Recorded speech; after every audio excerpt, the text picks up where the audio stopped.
ఈరోజు తెలుగుదేశం ప్రభుత్వము అధికారంలోకి వచ్చింది.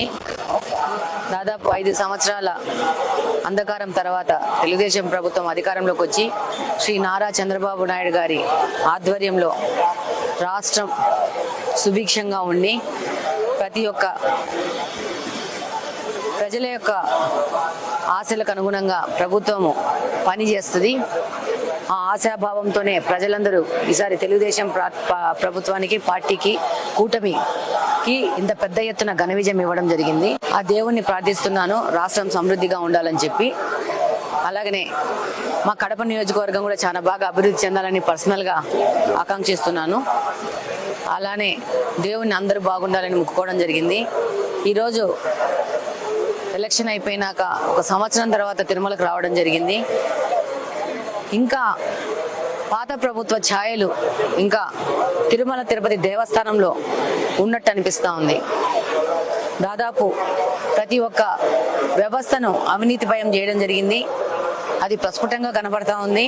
దీన్ని పూర్తి ప్రక్షాళన చేయాల్సిన అవసరం ఉంది.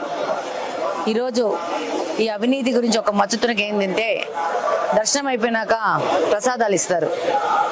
దాని క్వాలిటీ ఎంత దిగజారిందంటే, నేను ఇప్పుడు ఉన్న అధికారులకు కూడా ఇప్పుడే చెప్పి రావడం జరిగింది. వాళ్ళు అంటారు మేము ఆర్గానిక్ ప్రోడక్ట్ వాడుతున్నామని చెప్పేసి.